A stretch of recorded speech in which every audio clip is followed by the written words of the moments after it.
En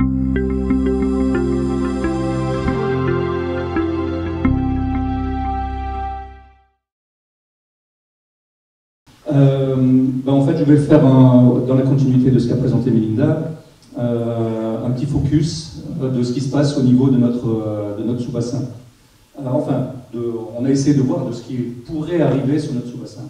Donc en fait, on est le Contrarivière qui est en bleu, là au milieu, et on est à peu près au centre du bassin de l'Escaut. Alors, j'ai pas trouvé de carte qui reprenait tous les... suffisante. Donc ce que vous voyez là, c'est les structures de gestion de l'eau qui sont présentes de part et d'autre de la frontière. Donc les secrétariats de bassin en Flandre, les contrats de rivière en Wallonie, et les sages côté français. Il y en a d'autres, mais j'ai repris, voilà, c'est une vieille carte. Mais c'était pour nous situer à peu près sur le sous-bassin. Donc on travaille à la fois sur l'Escaut et sur la Lys. Donc on est concerné par les deux principaux cours d'eau. Donc comme on vous l'a déjà expliqué plein de fois, les contrats de rivière travaillent sur notamment la gestion des espèces exotiques envahissantes. Donc ça c'est une carte qui reprend un peu ce qu'on a déjà recensé au niveau de la flore sur le sous-bassin. Donc on fait des diagnostics, mais on mène aussi des chantiers de gestion. Et en préparant la transfo, on s'est dit finalement, parce que bon, quand on prépare des journées comme ça, on n'a pas grand-chose à faire, on s'est dit on va se rajouter une petite difficulté, mais on va essayer de voir quelles sont les espèces susceptibles d'arriver sur notre sous-bassin. Vu que nous on est en plein milieu, finalement, qu'est-ce qui se passe en Flandre, qu'est-ce qui se passe en France, et comment ça s'organise, et finalement, qu'est-ce qui pourrait arriver aujourd'hui sur notre sous-bassin.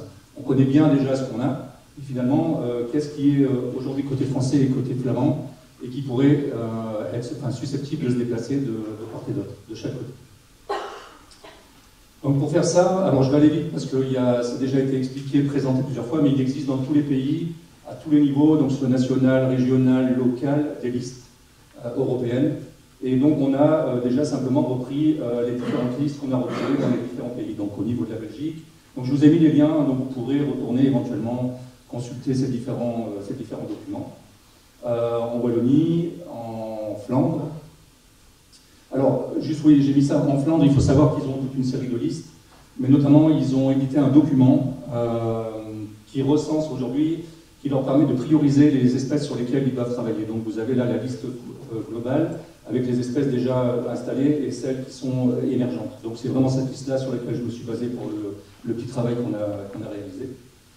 Alors les listes en France, évidemment, j'ai repris voilà, les données. Oui, juste une particularité en France, donc l'information que les partenaires français nous avaient donnée, c'est qu'actuellement la liste est en cours de révision et la nouvelle liste devrait sortir bientôt. Mais donc je me suis basé sur la liste que j'avais trouvée.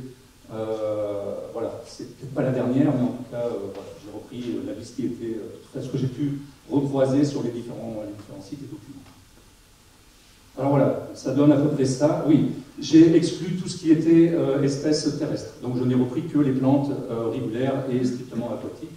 Donc ça donne ça. En bleu, vous avez les espèces, alors ça c'est la flore, les espèces qui sont reprises sur les listes européennes. En noir, donc ce sont les espèces qui ne sont reprises que sur les listes régionales. Et ensuite vous avez Nord-Pas-de-Calais, Wallonie, Flandre, et j'ai rajouté Bruxelles puisqu'on a eu la chance de trouver une liste aussi sur Bruxelles. J'ai exclu la liste belge, simplement pour simplifier la lecture du tableau, en sachant que normalement ce qui a été repris au niveau belge se retrouvait à la fois à Bruxelles, en Flandre et en Wallonie. Donc ça faisait un peu une redite pour les espèces. Bon voilà, finalement, alors donc je disais, oui, et ce que vous avez entre parenthèses, ce sont les espèces qui sont reprises dans le Life Riparian. Donc une petite particularité, c'est que dans le Life Riparian, vous voyez, sur le bas du tableau, il n'y a pas de croix, il y a que des parenthèses, simplement parce que ce sont des espèces qui ne sont ni reprises sur les listes régionales ni sur les listes européennes, mais qui ont été reprises dans le cadre du Life Riparian. Alors aujourd'hui, avec les nouvelles listes, éventuellement, il y en a certaines qui seront peut-être aujourd'hui dans les listes régionales ou européennes. Mais voilà, bon voilà, donc ça donne à peu près tout ça pour ce qui est des espèces présentes sur le sous-bassin. Alors j'allais dire, on a de la chance, on a déjà une grosse partie du tableau, où malheureusement on n'a pas de chance, pour lesquelles les espèces sont présentes et bien implantées sur les deux pays, 3 régions, 4 régions même. Donc voilà, et alors on s'aperçoit finalement, en étant assez basique, si on reprend les différentes espèces, donc présentes simplement reprises sur les listes que françaises, on a 3 espèces qui ressortent, la glycérie striée, le noyer du Caucase et le Ford Spaghetti. Et alors après vous avez les listes belges, où là on s'aperçoit qu'il y en a beaucoup plus. Alors ça c'est un constat aussi lorsqu'on a fait le travail, c'est qu'a priori en Wallonie, on reprend beaucoup plus d'espèces sur les listes que côté français. Donc on se retrouve avec beaucoup plus d'espèces sous surveillance notamment, dites émergentes, côté belge, on va dire d'une manière générale. Bon, j'ai essayé de reprendre dans les différents cadres. En rouge, ce sont les espèces présentes en France. En mauve, ce sont les espèces reprises en Wallonie, mais pas ailleurs. En vert, celles qui sont reprises en Flandre, mais pas ni en France ni en Wallonie. Voilà. Bon, on ne va pas les passer une par une. Déjà, il y en a certaines que je ne connaissais même pas. Donc aujourd'hui, je ne les maîtrise pas. On ne va pas vous faire une présentation. Mais voilà quelques-unes qui sont reprises. On a fait la même chose avec les espèces animales, donc toujours le même critère, en bleu les espèces européennes, les espèces de liste régionale et les espèces du life riparia. Donc à nouveau, on voit que malheureusement, on a énormément d'espèces qui sont déjà présentes sur tous les pays et les régions, et qu'on n'en a que quelques-unes finalement, alors je ne sais pas si c'est bien à nouveau, qui sont présentes d'un côté ou de l'autre de notre territoire. Donc notamment des oiseaux, des poissons, et alors, pour la Belgique, j'ai repris là un critère quand même pour la Belgique, c'est le ski en orange, c'est le vivipare chinois. C'est un mollusque que moi je ne connaissais pas, mais qui, voilà, il est là-haut en haut à gauche, qui a priori est sous surveillance au niveau de la Belgique d'une manière plus générale. Voilà, on a la loche asiatique, on a le verron américain, on a le martin triste, pour exemple. Hein. Des espèces qui potentiellement aujourd'hui pourraient se déplacer de part et d'autre des frontières. Voilà. Avec une particularité pour le verron américain, c'est qu'on l'a trouvé chez nous sur le bassin de l'Escaut directement, mais il est localisé dans un étang complètement déconnecté. Donc je ne sais pas si c'est, j'ai pas réussi à avoir l'info, mais si c'est la seule donnée en Wallonie, j'allais dire pour le moment l'espèce est vraiment contenue sur un site. Une fois qu'on a eu ça, on s'est amusé à reprendre aussi tout ce qui était cartographie, en se disant on va essayer d'aller un peu plus loin, parce que, comme on l'a dit tout à l'heure, aujourd'hui dans les listes, vous avez les espèces vraiment implantées, et vous avez les espèces émergentes. Et quand on reprenait les différentes espèces qu'on a vues juste précédemment, quand on reprend les différentes cartes existantes, on s'aperçoit finalement que ces espèces sont parfois peu présentes, voire pas présentes sur le sous-bassin. Donc on s'est dit, bon, allez, on va affiner un peu le truc, on va aller voir jusqu'où on peut descendre. Donc on a repris ces espèces et on a regardé à travers donc notamment le site Alerte Riparias. Je vous les ai remis aussi comme ça si vous voulez aller voir les différents sites qui existent au niveau cartographique. Donc celui de Bruxelles, on a présenté, Melinda a présenté avant, mais aussi tous les sites français, donc au niveau de le Conservatoire botanique national avec leur site sur les espèces invasives, enfin floristiques. Le site donc, des espèces des animaux exotiques envahissants de Picardie Nature. Voilà. Alors, avec une particularité, c'est vrai que pour certains sites où, nous, on n'a pas réussi à obtenir une liste de données, on s'y est pris un peu tard, donc on n'a pas une liste. Mais si on veut consulter, en fait, vous cliquez sur une commune et vous avez la liste qui apparaît à côté. Mais bon, ça nous obligeait, nous, à aller cliquer sur toutes les communes pour essayer de faire des recouvrements, c'est un peu long. Mais bon, voilà. En tout cas, les données sont susceptibles d'être récupérées. Donc il y a déjà pas mal de données, de travail qui est fait de part et d'autre de la frontière finalement. On a évoqué les besoins de collaboration en transfrontalier et on y reviendra à la fin. Clairement aujourd'hui il y a plein de données qui existent et qui permettraient déjà de faire pas mal d'échanges d'informations. Et alors un dernier point, on s'est dit tiens finalement ça serait intéressant d'avoir un avis d'experts en leur posant simplement bêtement la question, d'après vous, aujourd'hui, quelles sont les espèces vraiment les plus préoccupantes sur le sous-bassin de l'Escaut? Donc on a contacté différentes structures, différents partenaires dans les différentes régions et au pays, et on a posé bêtement la question, et voilà. En recoupant tout ça, voilà aujourd'hui ce qui ressortirait en termes d'espèces vraiment préoccupantes. Alors à nouveau, j'ai essayé de retrouver des cartes, mais côté français, je n'avais pas les données des cartes suffisantes pour pouvoir les faire précisément. Et côté wallon, vous avez toutes les cartes qui sont ressorties du Cap du Life Riparia. Donc voilà, la balsamine du Cap, donc qui aujourd'hui est fort présent en Somme, mais qui est avec un gros potentiel de déplacement, et qui est déjà fort présente en Belgique. Autre espèce, alors celle-là tout le monde est d'accord, que ce soit en Wallonie, en France, en Flandre, le myriophile hétérophile, tout le monde s'attend à une invasion massive dans les années à venir du myriophile hétérophile. C'est une espèce qui se déplace via les canaux, et malheureusement, on est dans un pays où on a énormément de canaux, donc vraiment pour les espèces aquatiques, on facilite énormément la propagation de ces espèces. Enfin, en tout cas, on leur donne des possibilités de déplacement énormes. Et a priori, cette espèce-là, c'est vraiment celle que tout le monde attend dans les années à venir. La cabombe de Caroline, alors particularité, elle est un peu présente en Flandre, et elle est juste, pour le moment, présente sur un site. Alors vous pouvez me reprendre si j'ai bien tout compris aussi. Juste sur un site en France, du côté de l'Avesnois.